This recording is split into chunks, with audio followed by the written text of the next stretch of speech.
get through in the next 25 minutes. But thank you everyone for joining us for this online success series.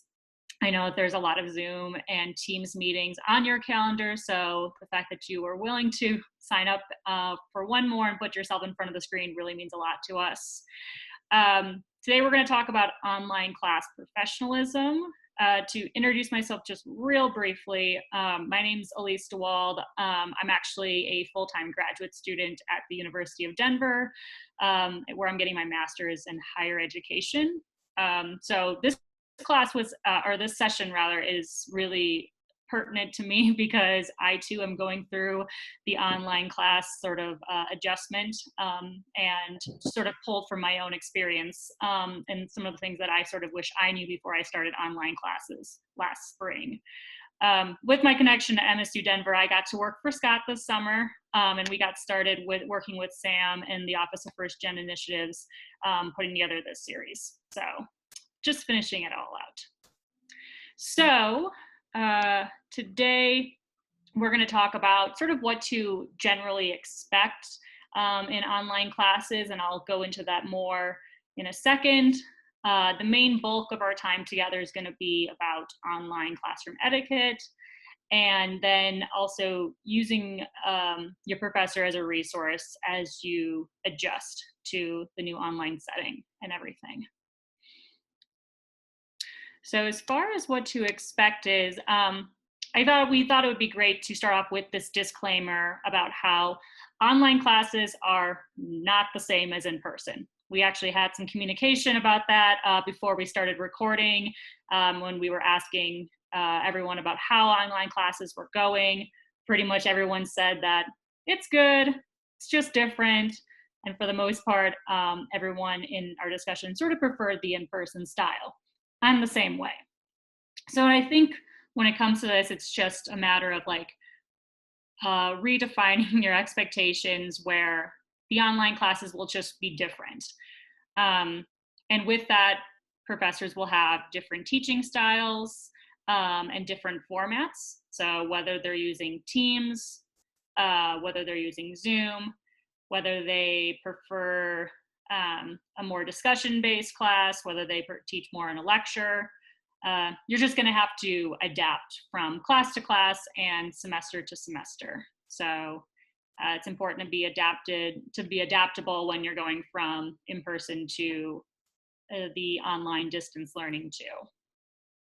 But even though it's going to be a completely different experience, students are still going to be subject to still some type of school conduct. So still important to be respectful in your classes and follow any type of policy when it comes to discipline or etiquette, which we're going to be talking about in a second.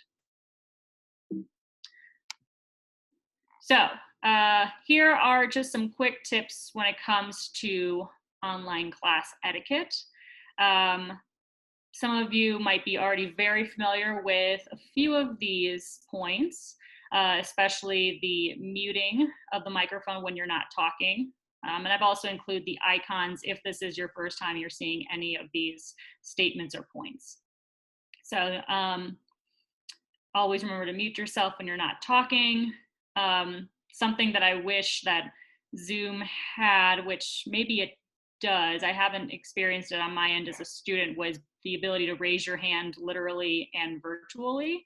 I know Teams has this feature, which can really come in handy when you are online and everyone seems to be talking at once, and it seems like it's hard to get a word in. When you're in person, sometimes people can get a sense for when you want to say something, but that's sometimes lost in this virtual setting. That was definitely the case in the last class I just took on Monday, where I kept wanting to say something and I even like raised my hand in person, but the icon of raising your hand virtually also works. And then just a point to remember to turn off your raised hand after you've asked your question, because it stays raised until you turn it off. Using the side chat can be a great way to ask questions, returning back to the class I was just referring to, where it felt like it was hard to get a word in. speaking wise, the side chat was a really great way for me to maybe reinforce any points or ask any questions when it seemed like there was just a lot of voices.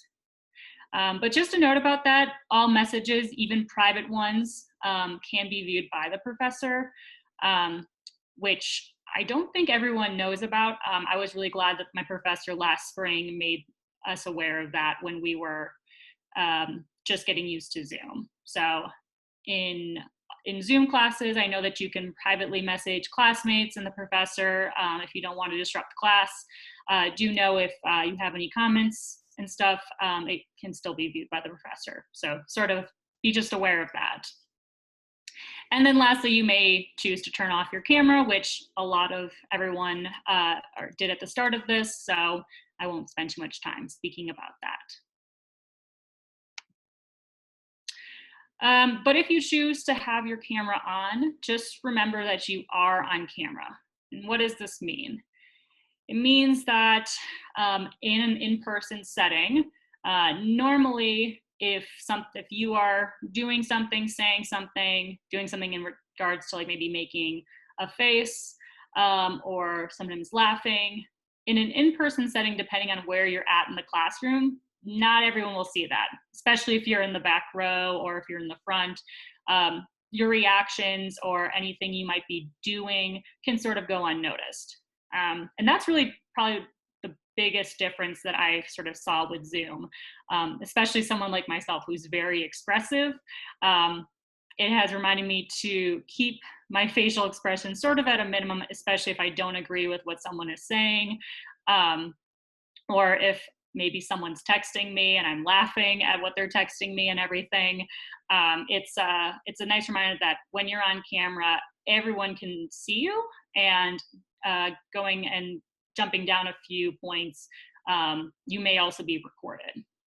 So I think we sort of covered the facial expressions, that third point down, but jumping back up to the background activity, so just sort of be aware that when there's stuff going on in the background, sometimes it could be distracting. So if that's the case, you may turn off your camera, or you can also change your background to sort of block off any distractions and stuff.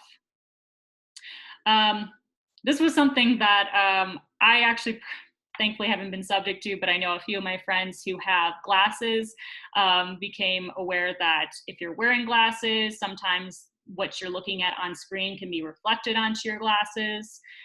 So if you are pausing to check email in class, we all do it. But if you're spending a lot of time on social media or maybe even completing another assignment, if you have glasses, in many cases, the professor can, or the instructor and the rest of your class can see what you're looking at. So just a heads up. This next point, we'll leave it up to your discretion and your choice for how you want to do it when it comes to dressing for class. We would recommend that you just dress just how you would in person. So this, even though we've talked about how online classes are very different than in-person classes, this one you should treat like it is the same thing, because it will kind of give you the illusion that you are definitely in person in class, in addition to presenting yourself as a professional. And then lastly, I hinted at this, you might be recorded. So, and Sam was a really great example of this. She just gave everyone the heads up that you will be recorded. So if you're uncomfortable with that, you have the opportunity to switch off your video and all of that. We wanted to talk about these points, not necessarily to make you feel like you're being sort of like judged or there's some type of disciplinary action that will take place if you don't follow any of these instructions or tips. But with online classes being, again, very different than in person, first impressions are really different. So we figure that this session could give you the chance to still make a good first impression, even though it's going to be in a different setting than how you would in person. So just some tools to set yourself up for success. Is there any questions that came up in the chat, Sam or Scott, that this would be a good time for me to pause and take any of those? I don't see any questions, but we do have a few comments just kind of agreeing with what you're saying. Would you like to hear Oh, those? no, that's okay. Okay. I'll read through them later. But thank you guys, or thank you Yeah, all. Very kind. for sure. Okay, so moving on to sort of the expectations that professors might have of you, or just other ways to set yourself up for success when communicating with your professor. Because again, it's going to be very different than how it would be if you were in person. In most cases, using the syllabus to find out the best way to contact your professor is going to be one of the easiest ways to figure out how they expect to be contacted. So some prefer phone, like a phone call, some prefer email, some even prefer text. Actually, the professor from the class I had on Monday, he told us that if we do choose to call him, to text him first because he's not going to pick up any phone calls from unknown numbers. So we appreciated a text before calling, so he knows to look out for a text from or a call from a strange area code. This is a very important one, this next point, to make sure to tell professors when problems come, such as the internet going out, a broken computer, or any issues at home that might prohibit you from attending class during the synchronous time or keeping up with assignments, just because they are very aware that this is an adjustment for you. They're adjusting to, and with them having a bit more familiarity with the university in some cases, and of course with the course material that they put together, they want to know if you're having issues so they can best assist you. And we really recommend you doing this earlier so professors can work with you throughout the semester. It's never a great situation to be reaching out to the professor maybe a week before the semester is over and you have a lot of work to make up because of a tech issue, you're unsure what to do, and they might actually also be at a loss for how to help you as well if you need some. Next up, we have the encouragement to participate. It looks like everyone here has been doing a really good job of that because I keep seeing the chat flashing, so great job everyone here. Using the chat is a good way to participate, especially when you feel uncomfortable speaking on camera. It's just, not to sort of harp on this some more, it's just really so different because when you're in person, you can sort of gather what other people are thinking and how they're responding just through like pure proximity, which is why I think everyone says there really is no substitute for in-person communication. So I understand that when you take away that in-person communication, that proximity, like the reactions and energy you can be feeding off of people, it can feel really uncomfortable speaking to a screen. I'm actually sweating right now. So it's very different. So if you feel comfortable and when you feel it's appropriate, certainly speak comments or continue to make use of the chat. Every professor who I've encountered has said that they consider chats and conversations in the chat option to count as participation. And we encourage this not necessarily just because you could earn points for class and everything. It helps you stay engaged, right? If you are just looking at a screen and not jumping in and engaging with the session, it can be really boring. You might miss a lot. You might feel even more disconnected from this online community when there's already a huge barrier there. So participating, whether it be vocally or typing, is a good way for you to just sort of feel more energized after an online class session. At least that's certainly been the case in my experience. And then not to spend too much time on this last point, asking questions is just so important. This is such a new time. Chances are you're not the only one who's confused about something when it comes to accessing a lesson or with coursework material too, especially if it's a class that is outside of your comfort zone. So if you're confused about something or if you're having struggles with something, chances are you're not the only one. So it's really beneficial to ask questions because you might have helped someone else who was too timid or afraid to ask. So wrapping up here, just to sort of go over what we discussed. I don't think I need to say this again, but yes, online classes is going to be very different from in person. But in addition to adjusting your expectations, give yourself some grace and some time to adjust to everything. You're not going to be an expert right away. I feel like people could be doing online classes throughout their entire college or university experience, and they still probably feel like there's something they're learning with every semester. So give yourself time to adjust to everything, because I bet you'll feel far more accomplished and advanced at the end of the semester than you did when you just started. Essentially, our entire presentation was that there are a lot of ways you can set yourself up for success when navigating this new classroom environment. So hopefully you took away some pointers from this session that you can bring back to the classroom setting, where you can feel more empowered and a little bit more energized with the classroom material. And then lastly, if you're struggling, communicate with your professors, your classmates, or even Sam, myself, or Scott. Certainly happy to provide my email, even though I'm not technically employed by MSU Denver anymore. But there's a lot of people on campus who want to see you succeed. They know it's a new time, a different and potentially challenging time. So we want to make sure you have the most resources that you have to get yourself off on a strong foot, and also continue that success throughout the semester.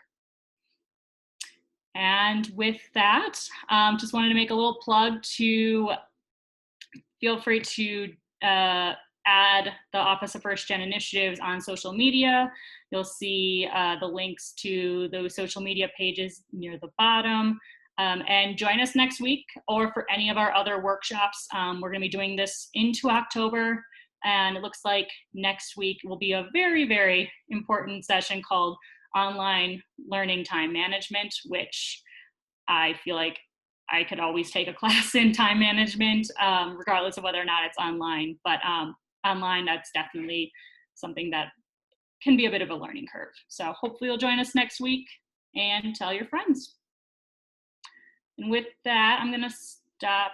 Well, actually, I'll keep my screen up so you can copy down any of the days. But are there any questions that we have? Elise, can we clap for you really quick? Thank you for all of your awesome tips. Great job. Thank you. Yeah. Hopefully it wasn't too fast. I can repeat anything or return to a slide if there was something that needed to be explained more or repeated. I had something I wanted to suggest to the group. Is it okay if I share? And then, yeah, go ahead.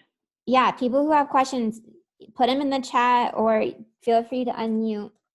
But I think something I want to share with all of you is just how important it is to continue to make connections with your professors, even though you're online and with things like this. Like, I'm so glad that all of you came today. I think it shows a lot of initiative.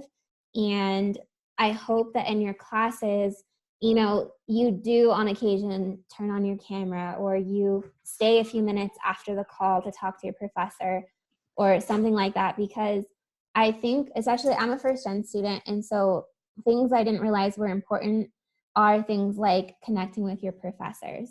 And so even though it's online and it's different, I still want to encourage you to do it, because it's going to make you stand out, and it's going to help you in next steps. Like, you're going to need people to be references when you apply for jobs. You're going to need people to write letters of recommendation for you when you apply to grad school or whatever your next steps are after college. And so practicing some of the tips that Elise gave you, as well as, just participating in class in general and like showing up, turning on your camera, that's going to help you stand out. Because what you're probably noticing right now is that a lot of students aren't turning on their cameras, and they're just kind of, there, but not participating. So the more that you are, the more the professor is going to be like, ooh, I like Ivan. He seems cool. You know what I mean? And it's going to help you in the long run. So that's my biggest suggestion for all of you, in addition to what Elise was saying about professionalism. That's such a good point, Sam. Like turning on your camera can be, we spent some time talking about like, raising your hand or participating in the chat. Like in some cases, maybe just even having your camera on, like that's a level of engagement where like even the instructors can see your facial expressions where, that could be a good thing where like you're nodding or you're laughing if they're making a corny joke or something like that. Like that's just another level of engagement that can sometimes be lost if you have your camera off the entire time. So it's, obviously you all have, you all can make your own decisions when it comes to that. But, if you would like to push yourself out of your comfort zone, but feel like simply talking beyond the chat is still really intimidating and you'd like to work your way up for that, turning your camera on is actually a really good first step you can make. Totally. Yeah, head nods. Especially, when you're a professor and you're like leading a class. I'm not a professor, but I've led a lot of workshops, and not getting that nonverbal feedback sometimes is even hard for me because I'm like, did they hear me? Do they understand? Like, what do they think? So it also helps them. Definitely. I still don't I wanted to add too that, the professors are people too, and they want to make a connection with you. They want to get to know their students because, the professors, especially at MSU, they're in their job because they love teaching and they love working with the students that we have. And so I feel like, I know a lot of professors feel like they're missing out. And I do know that some of them are struggling with like how to connect with their students in an online environment. And so they're trying to do new things and figure out how to connect with people. Some have virtual office hours, some you have to set up an appointment. But definitely reach out. The other thing that I'll add in my experience when I was in school is that if you get to know your professors a little bit, if something comes up, they're likely to be a little more lenient. Oh, that's so true. So if you're like, oh man, I had to work late, I didn't get this paper done, it's going to be late. If your professor doesn't know who you are, they're more likely to say, no, you can't turn it in late. But if you've had some communication with them and they kind of know that you're engaged in the class, they're going to be like, oh, okay, you can turn it in a day late because I know you've been paying attention and you've been engaged in this class. So they tend, not all of them, but my experience has been that professors tend to be a little more lenient if they actually know you. Yeah, and in those situations, it never hurts to ask, even if you haven't made the connections with the professors that you would have liked, because they might surprise you and grant you that extension, whether it's a day or two or something. Those situations, I always feel like the worst they can do is say no, and then you really haven't lost anything. You're just you're like, it's a for sure no or anything, even though I know it can sometimes be still very intimidating. Okay, the last thing I'm going to say, just because I like giving tips, is You give great tips though, so thank you. I think that the practicing, like participating now, will help you in a career. Some of my staff from our office are here, so they may kind of know, but as a supervisor, and even my supervisor, when I'm not participating or showing, even though we've been online, I'm not showing like, oh, cool, or I get you, like participating as much as I can in an online setting. I feel like people notice and they expect you to do that. And I know I expect my staff, like if they're not participating, I'm like, hey, what's going on? Or what are you doing? Are you looking at your phone? Or, I guess I'm not that bad, but I have done that before because I just think it makes you more professional if you're participating and you're showing those nonverbals and things like that. So true. Should we read some of the comments in the comment box? For sure. Oh, there, I guess, well, actually, we might have somewhat of a question from Luce, who doesn't have virtual classes, but they're all on Canvas, so that must mean they must be like asynchronous or something. which can definitely be hard with communicating with professors. Mhm. My best recommendation, if it were me, would to find the syllabus. Hopefully it's pretty easy to find on Canvas, and see how the professor likes to be communicated with. So you can send them an email. Simply just it might be as introductory as just introducing yourself. Saying, "Hey, I'm a student in your class." You can include like the course and title and number, and just simply saying like, I've been enjoying the class so far. And if you want to arrange a meeting in office hours, you can certainly do that, or just simply saying hi. That first door is open. I think that actually would really make their day. Just something simple like that. And then, oh yeah, some are using Teams is a good place as well. So that would be my first step. Anyone have a different one or? Yeah, I think what you said is good. I think what I often encourage students to do if you're nervous talking to your professor is to just think of literally any question from the book you're reading for class or something that was mentioned in lecture, or even just asking your professor about their background, because people really like to talk about themselves. And so if you ask them a question about themselves, they probably will want to share, and that can help you start establishing a connection. So I think that's a good way. But I also saw Pablo's comment about professors that you ask for help and they always answer half your questions. Oops. And yeah, I know that can be super frustrating. And that's happened to me before too. I think my advice is to just be persistent. And if they didn't ask or answer all of what you had initially asked, then maybe reword it or ask again, or just being like, okay, thanks so much for that information. And just to follow up on my other question, blah, blah, blah, blah, and just ask them whatever it was that they didn't address. And then I know I used to work with a lot of faculty or professors, and they would often tell me like, I hate answering questions that students don't look at the syllabus first.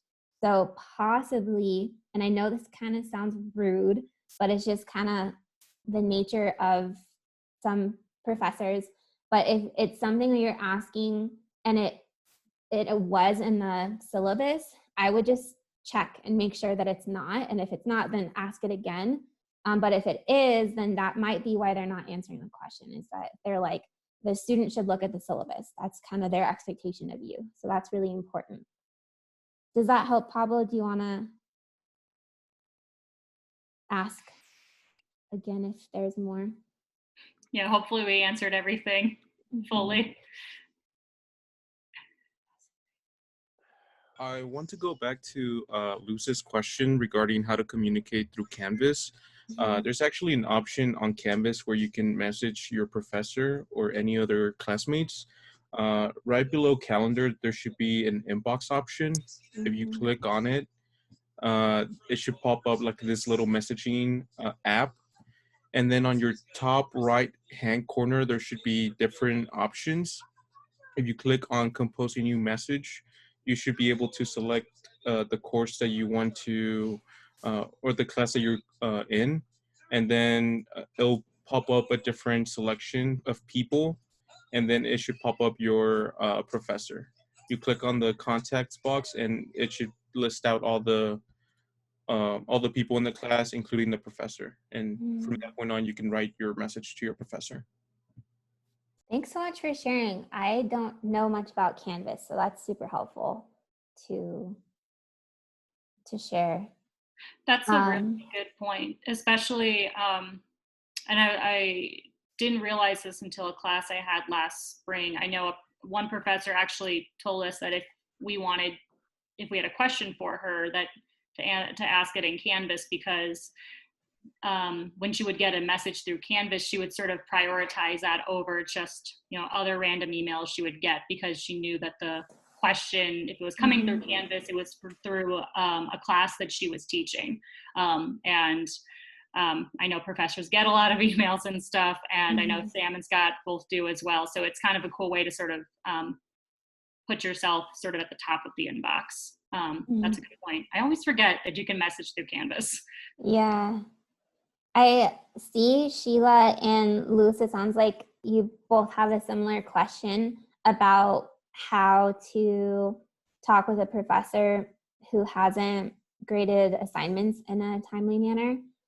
And I don't know, this is kind of complicated, but first off, I think we all have to remember that they're also going through this, crisis in our world, and they might also be struggling to learn technology. I know I was talking with some professors the other day, and they were telling me that they're really struggling.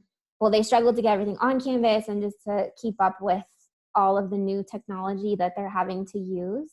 So I think some of it, like, we have to be a little bit patient with them because some people just aren't the best with technology. Um, and then also, like what Elise said, like maybe getting a lot of emails, stuff like that. Since now that we're online, I think a lot of people who work at the university are getting tons of messages in every single format possible. So that's one thing. But I do think it's important for you to advocate for yourself and to talk with your professor. And so I think it's perfectly fine for you to email them and to say, I noticed that you haven't graded my assignment yet, or I noticed you haven't posted the grade. I was wondering if you've had a chance to grade my assignment yet, or something like that. Just asking them, and also sharing with them, like, hey, it really stresses me out when I don't see my assignment posted within, you know, a month. I feel like a month is kind of a lot of time. And you can tell them, like, I use it to plan for the next assignment so that I can see, what kind of grade I should get or how much more I need to be studying. So I'm wondering if there's any way for you to grade my assignments a little faster or something like that. And you just tell them what you need, because you're also, I feel like it's a two-way street in your learning. Like, they're teaching you, but you're also, what is the word? Like, getting stuff from the class. Like, I don't know. Do you know what I'm trying to say? They have to kind of meet you halfway. Yeah. And to Sam's point, I think a good way to phrase that to kind of to put it so you're not saying like, hey, why aren't you doing your job? Because you don't want to do that, because that'll just turn them off. But a good way to phrase it is like Sam said, that like, it would really help me to know my grade so I know if I'm understanding the material correctly. Exactly. You're That's kind of great. letting them know that getting that Mhm. grade will help you in the class and help you do a better job in their class, and you just kind of want to make sure that you're understanding everything is a good way to kind of frame it. Mhm. um, it may seem a little cheesy to do that, but it's Mhm. you're creating a relationship with these folks, and so you Mhm. want to kind of meet them halfway, like Sam was saying. Mhm. And that Yeah. might be the question you ask in office hours if you Mhm. are trying to think, if, because I feel like we're always told, like, go to office hours. Mhm. It's really encouraged, and I certainly agree with that. But I think when you just hear the instructions to attend office hours, Mhm. I usually would wonder, like, what am I even going to ask? Mhm. Just simply saying, like, would love to talk about the last assignment. I know Mhm. grades haven't been posted yet, but if you have any feedback, Mhm. why don't we meet and chat about it? Because that gives you Mhm. something that can take 10 to 20 minutes, and and then that might open the doors for other conversations too. Yeah. Yeah. And that can help you. Not that everything should be about getting a letter of recommendation, but they might share with you, like, I'm teaching my kid from home and I'm teaching classes and I'm doing the other junk I have to do as a professor. And then you're like, oh, wow, like, tell me more about your kids, or what has it been like? And then again, you're starting a relationship with them. So not only are you getting what you want by hopefully they grade your stuff a little faster, but you're also learning about them. And then you're making that lasting connection so that maybe they can help you out later.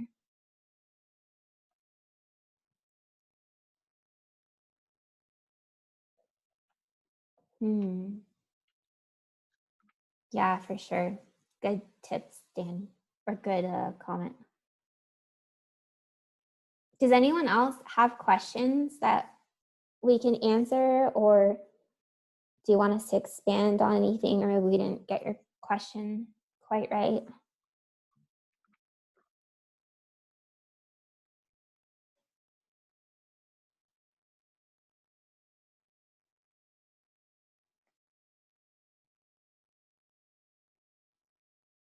Cool.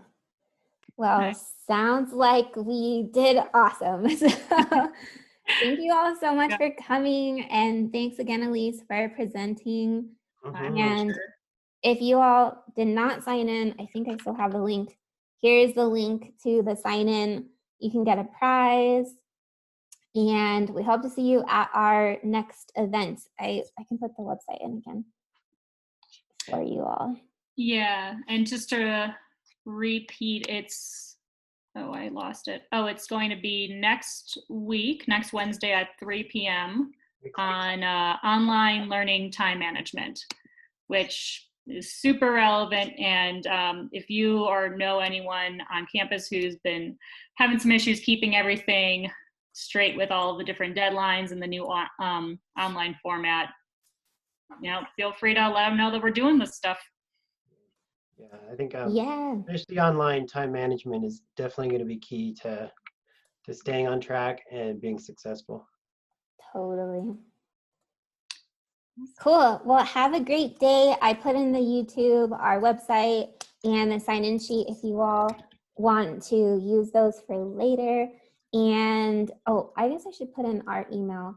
So Scott and Elise actually work for another office, but if you have a question from today and you want to email us, we can definitely help you get in contact with them. I'm putting in the first gen email. So go ahead and reach out to us. And thank you all for coming.